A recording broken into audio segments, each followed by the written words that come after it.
Thank you.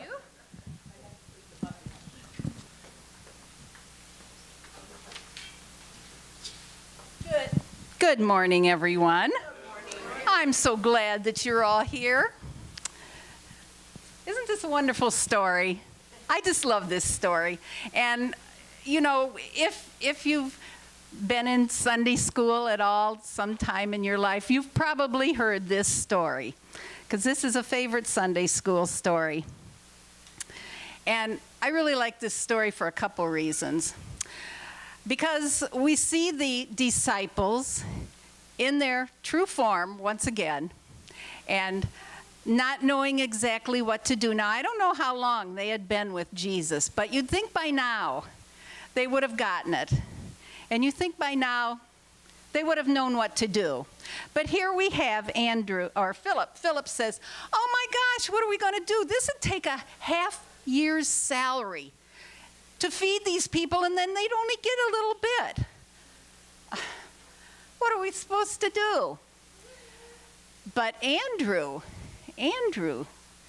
points out to a little boy and says, that little boy has 5 loaves and 2 fishes. Maybe we can use that.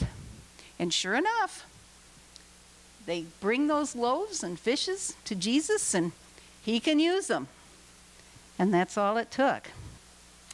You know, when I was a child in Sunday school over there at Bethlehem, we had this story, and I always wondered, how did Jesus do this? I never could figure out how he could do this. And I thought maybe it was something like a reoccurring dream that I had as a child. I don't know if any of the rest of you had this dream, but in my dream, I would see a coin on the ground. And I would go over and I'd pick it up, and when I picked it up, another one would appear. And I'd pick that one up, and they would just keep appearing. And this was reoccurring. I had this dream time and time again.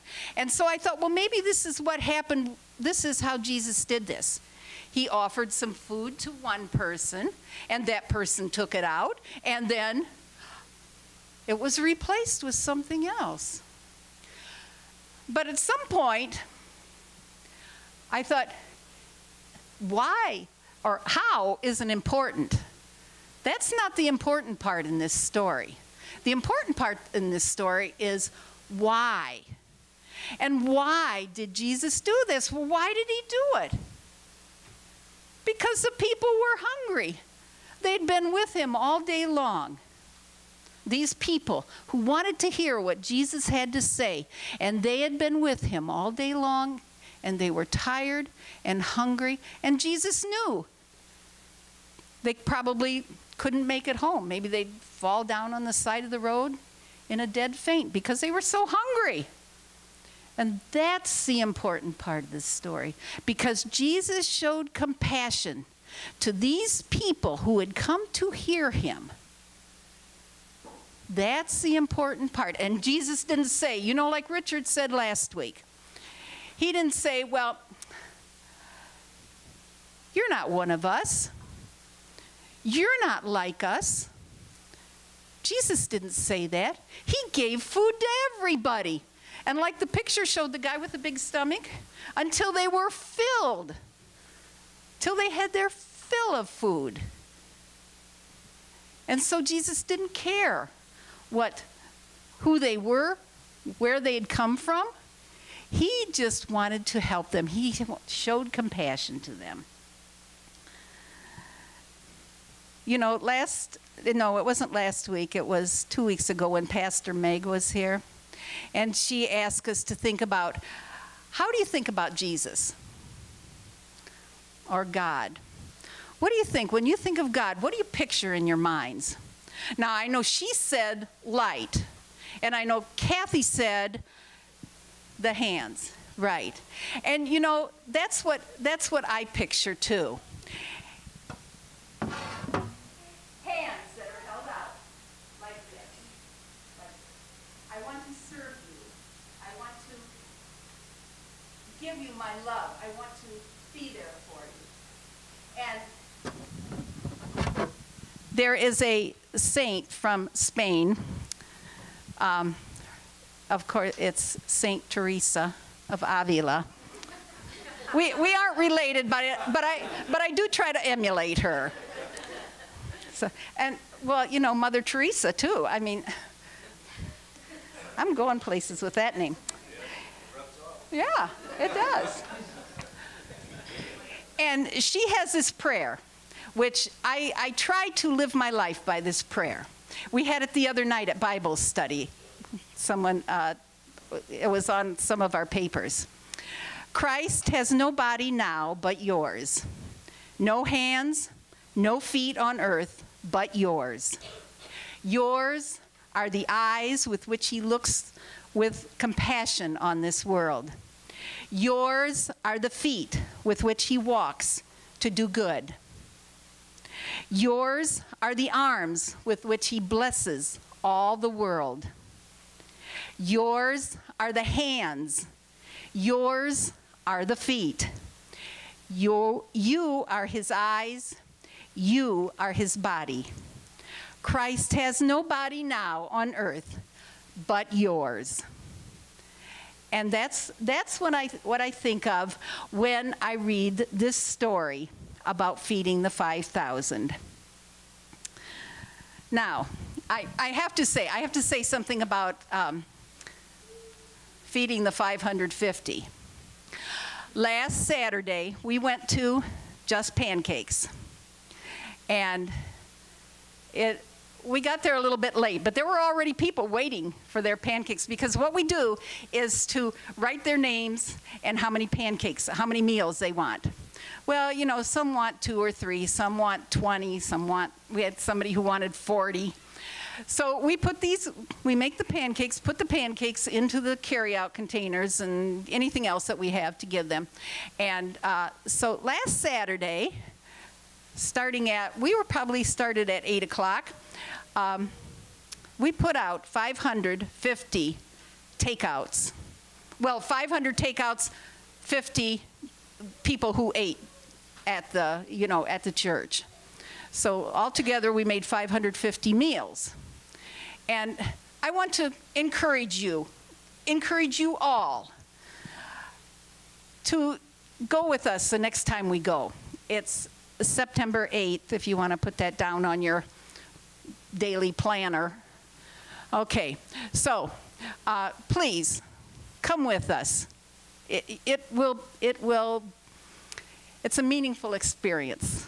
So come with us. Okay, well, now getting back to feeding the 5,000. Well, you know, I wish that I had the means. Now, see, here I'm saying I sound like the disciples, don't I? That I had the means to feed the 5,000.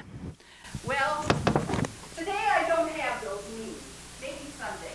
So today I do have the means to feed, not the 5,000, and unfortunately not even the 500. But I do have the means to feed the 50.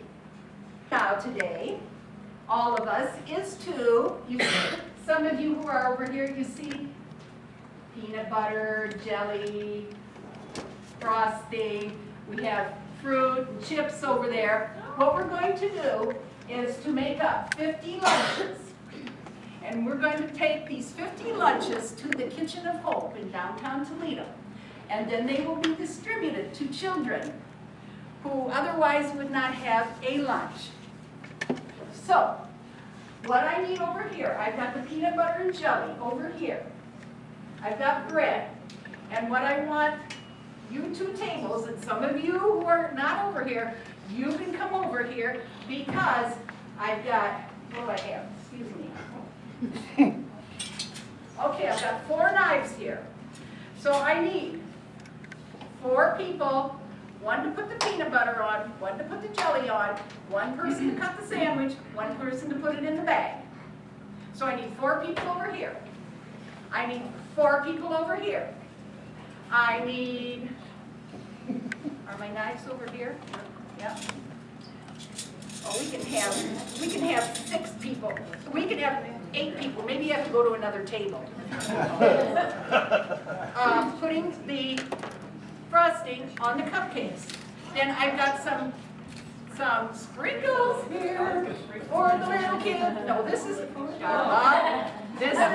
be for the kids. How about a couple of people to sprinkle the little kids? What? Now, over here in the dark. No, you're good. Ah, I wanted to make let there be light, and there was light. I've got sandwich or lunch bags, spoons, fruit, chips. So what we need in each bag is a sandwich, a cupcake, fruit cup, and chips. Yeah, I gotta run this. Okay, and a spoon. Yeah. Okay, chop chop, let's go.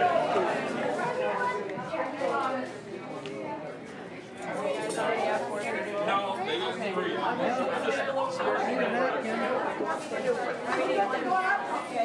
Gloves? Kick it, let me kick it.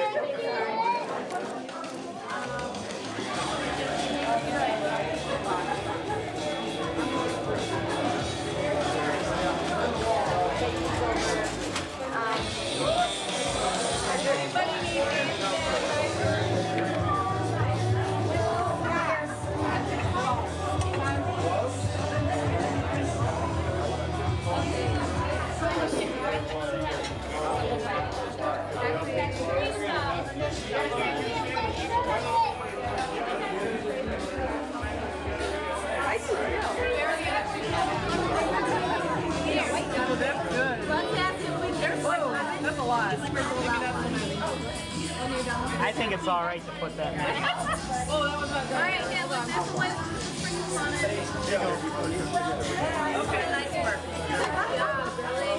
They aren't going to transport well like this. All right. How you doing? Oh, you're fine.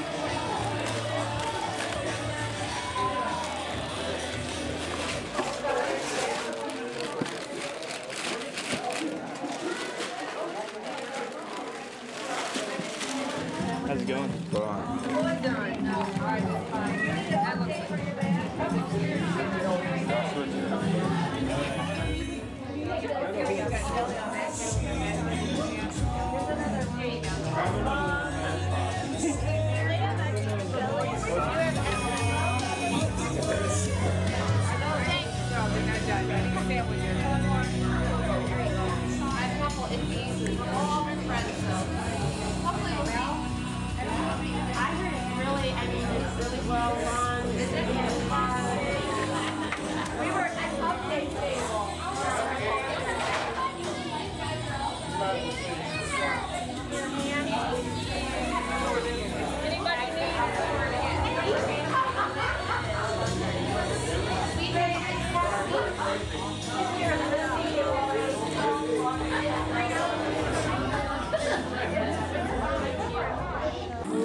Sandwiches.